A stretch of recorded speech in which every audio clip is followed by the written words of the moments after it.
इतनी बुरी तरह हकता है और बुरी जगह हकेगा ना, निकालते निकालते 2 साल निकल जाएगी लेकिन वो साली निकलेगी नहीं। तो क्या गोविंदा की वाइफ सुनीता आहूजा ने उन्हें एक्सपोज किया है? और क्या जो गोविंदा एंड सुनीता के डिवोर्स रूमर्स आ रहे थे, जहां पर ये बताया जा रहा था रिपोर्ट्स में कि कैसे गोविंदा का एक मराठी एक्ट्रेस के साथ एक्स्ट्रा मैरिटल अफेयर चल रहा है, इन सारी चीजों पर भी सुनीता ने अपने यूट्यूब चैनल पर पहले व्लॉग में रिएक्ट किया है। एंड क्यों गोविंदा के सुनीता जी के साथ एंगेजमेंट होने, फिर एंगेजमेंट टूटने और अब इतनी लंबी शादी के बाद भी एक्स्ट्रा मैरिटल अफेयर होने एंड सुनीता को चीट करने के एलिगेशंस लगते आए हैं। बट क्या गोविंदा कभी सुनीता जी से शादी ही नहीं करना चाहते थे? और क्या यही वजह है सुनीता जी के लास्ट 2-3 इयर्स में खुलकर पब्लिकली आने और अपनी शादी में चीटिंग पर इनडायरेक्टली हंसते हंसते काफी चीजों को रिवील करना? एंड क्यों सुनीता एंड गोविंदा के रिलेशनशिप को लेकर काफी पहले से रिपोर्ट्स में ये बताया जाता है कि कैसे गोविंदा जी के शादी के बाद भी रिलेशनशिप रूमर्स आए हैं, जिसकी वजह से सुनीता के लिए वो काफी disrespectful, heart breaking and traumatising रहे हैं। एंड एक बार तो सुनीता जी घर छोड़कर भी चली गई थी, पर इतना सब कुछ होने के बाद भी सुनीता जी ने हमेशा अपनी शादी बचाने के लिए सारे एफर्ट्स लिए हैं। एंड अभी भी उन्होंने डिवोर्स रूमर्स पर यही रिएक्ट करते हुए कहा था कि गोविंदा को वो कभी भी डिवोर्स नहीं देंगी। तो वेलकम और वेलकम बैक। हम बात करने वाले हैं गोविंदा एंड उनकी वाइफ सुनीता जी के बारे में। सो अभी होता ये है कि सुनीता जी ने अपने यूट्यूब चैनल पर पहला व्लॉग डाला है, जहाँ पर वो अपनी लाइफस्टाइल शेयर करती हैं। एंड उसी व्लॉग में वो अपने डिवोर्स रूमर्स पर रिएक्ट तो करती ही हैं, साथ साथ वो लोगों को ये भी बताती हैं कि कैसे वो बचपन से माता जी के एक मंदिर में जाती रही हैं। एंड वहीं बैठकर काफी सारी चीजों को याद करते हुए वो बहुत ज्यादा इमोशनल हो जाती हैं, इतना कि वो रोने भी लगती हैं। जिसके साथ साथ वो ये भी बताती हैं कि कैसे गोविंदा से शादी होने से पहले वो इसी मंदिर में आई थी और उन्होंने अपनी अच्छी मैरिड लाइफ के लिए प्रे किया था। एंड साथ साथ ना वो ये भी बता देती हैं कि कैसे उनका घर अगर कोई तोड़ने की कोशिश भी करेगा तो माता जी बैठी हैं ना, उसी ये घर तोड़ने की कोई कोशिश कर रहा है, ऐसा तो उन्होंने अपने रीसेंट ब्लॉग में बोला ही है। पर इससे पहले भी इनफिडेलिटी इन मैरिज को लेकर वो काफी इनडायरेक्ट हिंट्स देती आई हैं। जैसे उनका एक क्लिप बहुत वायरल हुआ था, जहाँ पर उन्होंने ये बोल दिया था इंटरव्यू में कि कैसे कभी कभी हस्बैंड को ये नहीं बोलना चाहिए कि वो कुछ करता नहीं है, क्योंकि अगर करने पे आ गया वो तो इतना बड़ा मैस क्रिएट करेगा, इतनी बुरी तरह चीजों को बर्बाद करेगा कि साल लग जाएंगे सही करने के लिए। और उन्होंने ये भी कहा था कि अगर तीसरा कोई बीच में आ गया ना तो निकालना बहुत मुश्किल हो जाता है। अब ऐसा नहीं है कि सुनीता जी हमेशा से ही ऐसे बोल्ड स्टेटमेंट देती आई हैं, बल्कि ये चीजें लास्ट 2-3 सालों में ही ज्यादा नोटिस की गई हैं, जिसे देखकर कुछ लोग ये भी स्पेकुलेट करते हैं कि वो अब तक चुप रही हैं, अपनी मैरिड लाइफ को सेव करती आई हैं, बट अभी जो इतना फ्रस्ट्रेशन है उसे हंसते हंसते वो बातों में बोलकर निकाल रही हैं। हालांकि उन पर ये भी क्वेश्चंस उठाए जा रहे हैं कि क्यों उन्होंने पहले कभी बोला नहीं। अगर ये चीजें इतने लंबे टाइम से चल रही हैं तो वो क्यों अब जाकर मीडिया में आकर या इंटरनेट पर ये सारी चीजों को बोल रही हैं, जिससे गोविंदा के अगेंस्ट ऐसा नैरेटिव बिल्ड हो रहा है कि उन्होंने चीट किया था। तो इसके लिए ना आपको इनके 38 इयर्स की मैरिज के कुछ बड़ी कंट्रोवर्सीज को देखना होगा, जो काफी लाइमलाइट में आई थी। स्टार्टिंग से ही ना अगर आप देखोगे तो आपको ये समझ आएगी कैसे सुनीता गोविंदा एंड ये रिश्ते में ज्यादा इन्वॉल्व रही है, वो ज्यादा सीरियस रही है इस रिलेशनशिप को लेकर। और शायद कहीं ना कहीं यही वजह भी रही है उनका इतने लंबे टाइम तक एक ऐसे रिलेशनशिप को कैरी करना जहां उनकी फीलिंग्स, उनके इमोशंस को ही हर्ट नहीं किया जाता, बल्कि एक रिश्ते का भी मजाक बनाया गया है। जैसे काफी सारे रिपोर्ट्स और आर्टिकल्स आपको उस टाइम के मिल जाएंगे, जहां पर ये बताया गया है कि कैसे जब गोविंदा ने मूवीज करना स्टार्ट किया ही किया था, तब वो रोमांटिक सीन्स में काफी अनकंफर्टेबल हो जाते थे एंड सही से परफॉर्म नहीं कर पाते थे। इसके बाद ही वाज एडवाइज्ड कि वो किसी को डेट करें, वो एक रिलेशनशिप में इन्वॉल्व हो, ताकि वो सारी चीजें उनकी रियल लाइफ में भी उन्हें हेल्प करे। जिसके बाद वो सुनीता को डेट करने लगते हैं। अब दो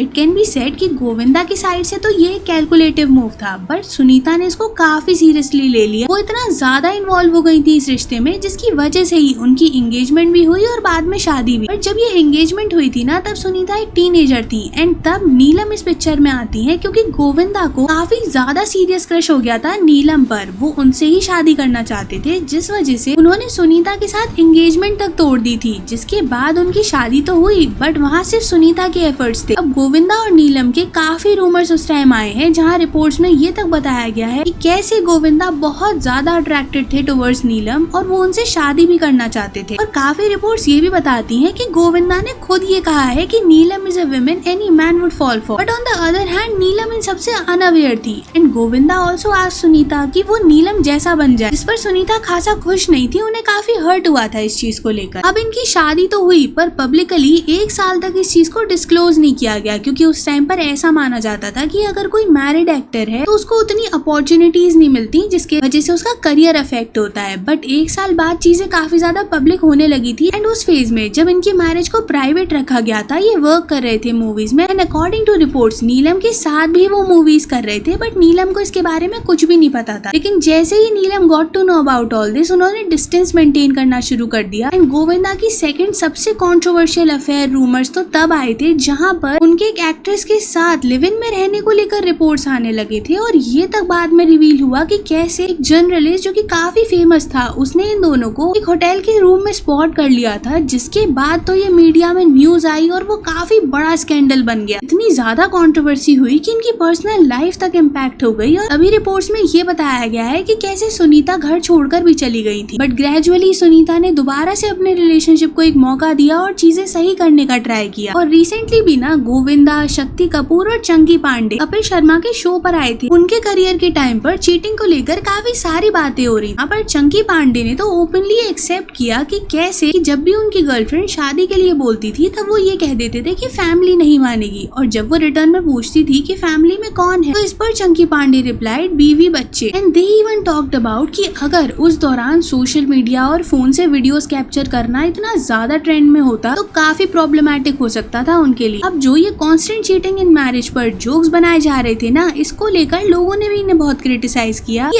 आप ऐसी चीजों को तो नॉर्मलाइज नहीं कर सकते कि शादी में होने के बाद, बच्चे होने के बाद भी आप किसी को चीट करो फिर ओपनली उस चीज का ऐसे मजाक बनाओ। एंड टॉकिंग अबाउट सुनीता, तो जनरली भी इंसान कितना ही सहन करेगा, और उन्होंने काफी इंटरव्यूज में ये चीजें इनडायरेक्टली बोली भी है कि अब बच्चे इतने बड़े हो गए, उनकी रिस्पॉन्सिबिलिटीज ऑलमोस्ट फुलफिल हो गई, तो अब उन्हें इतना फर्क नहीं पड़ता। और तब उनका प्यार नया नया था, इसलिए चीजें उन्हें ज्यादा अफेक्ट करती थी। और गोविंदा के साथ रिलेशनशिप पर भी वो यही कहती आई है कि कैसे गोविंदा इतने अच्छे हस्बैंड नहीं पर बहुत अच्छे बेटे हैं। अब ये सारी बातें ना वो इतना हंसते हंसते बोलती हैं कि वो ये सोचती हैं लोगों को ये लगेगा कि ये सब मजाक में बोला जा रहा है, बट लोग ये पॉइंट आउट कर लेते हैं कि कैसे ऐसा लग रहा है कि वो अपना फ्रस्ट्रेशन निकाल रही हैं, जो भी उनके साथ इतने सालों में हुआ है वो अभी खुलकर बोल रही हैं, क्योंकि उन्हें अब ऐसा लगता है कि इन चीजों से उन्हें ज्यादा अफेक्ट नहीं होगा कि लोग इस पर क्या बोलेंगे। अब ऐसा नहीं है कि उन्हें ट्रोल नहीं किया जाता, उन्हें अपने ही हस्बैंड को पब्लिकली इतना ह्यूमिलिएट करने को लेकर भी काफी कॉल आउट किया गया है, और ये कहा गया है कि अभी वो गोविंदा के नाम से फेम ले रही है उन्हें ट्रोल करके। ये अब ऐसा नहीं है कि उनका ये बिहेवियर कांस्टेंट रहा है शुरुआत से ही, बट रिसेंट ईयर्स को देखोगे आप तो आपको समझ आएगा कि वो पॉडकास्ट में, इंटरव्यूज में और अब व्लॉग्स में भी अपनी मैरिज को लेकर, उसमें थर्ड पर्सन के इन्वॉल्वमेंट से चीजें खराब होने को लेकर काफी बोल्ड स्टेटमेंट्स देती हुई, काफी बोल्ड स्टेटमेंट्स और काफी सारी चीजों को रिवील करते हुए पब्लिकली दिखाई दी है। और लॉन्ग ईयर्स उन्होंने अपनी साइड से कुछ नहीं कहा था। शुरू में तो अगर आप उनके वीडियो क्लिप्स देखोगे तो वो बहुत अंडर कॉन्फिडेंट लगती थी, तो इससे ये कह देना कि वो फेम लेने की कोशिश कर रही है, ये थोड़ा कम रिलेटेबल लगता है, क्योंकि गोविंदा को बॉलीवुड से दूर हुए अभी काफी टाइम हो चुका है। मतलब स्क्रीन पर वो उतना दिखाई नहीं देते, और अगर उन्हें यही सब करना होता जब गोविंदा का पीक टाइम चल रहा था और उनके अराउंड काफी स्कैंडल्स एंड कंट्रोवर्सीज हो रही थी, वो ये सब तब भी कर सकती थी। एंड गोविंदा के ईगोस्टिक बिहेवियर को सिर्फ सुनीता जी ने ही पॉइंट आउट नहीं किया, बल्कि अकॉर्डिंग टू रिपोर्ट्स कुछ डायरेक्टर्स की साइड से भी ये बताया गया है कि कैसे वो चेंजेस को अडेप्ट ही नहीं करना चाहते। अब देखो, बॉलीवुड में जब किसी एक्टर का पीक टाइम आता है तो उसे बैक टू बैक मूवीज मिलती हैं, ब्रांड्स मिलते हैं, वो काफी लाइमलाइट में आ जाता है। बट जब वो फेस पास हो जाता है ना, तो कोई फ्रेश फेस आ जाता है, वो स्टारडम को टेक ओवर कर लेता है। और अगर आपको इंडस्ट्री में सर्वाइव करना है, खुद की इमेज को मेंटेन करना है, तो आपको डिफरेंट रोल्स करने ही पड़ेंगे, चेंज को एक्सेप्ट करना ही पड़ेगा, वरना आप सस्टेन ही नहीं कर पाओगे। बट गोविंदा को लेकर रिपोर्ट्स में ये बताया जाता है कि वो इस शिफ्ट को एक्सेप्ट ही नहीं करना चाहते थे, जिस वजह से लास्ट काफी टाइम से आपने उन्हें मूवीज में देखा भी नहीं होगा। इस पर उनकी साइड से ये कहा गया था कि कैसे बॉलीवुड ने उन्हें कॉर्नर कर दिया, शाहरुख खान, सलमान खान की वजह से उन्हें इतना साइडलाइन किया जा रहा है, इसके बावजूद कि वो इतने टैलेंटेड हैं। सो गोविंदा ने न सिर्फ प्रोफेशनल रिलेशंस बिगाड़े, बल्कि इट सीम्स लाइक उनकी पर्सनल लाइफ भी काफी अफेक्टेड रही है। बाकी तो अब आप बताना कमेंट्स में कि जो चीटिंग के इनडायरेक्ट एलिगेशन सुनीता जी इतने टाइम से गोविंदा पर लगाती आ रही हैं, उस पर आप क्या सोचते हो। और अगर वीडियो में यहाँ तक आ गए हो तो चैनल को सब्सक्राइब जरूर से कर लेना, और वो जो नोटिफिकेशन बेल है उसे भी ऑन कर लेना है। Thanks for watching.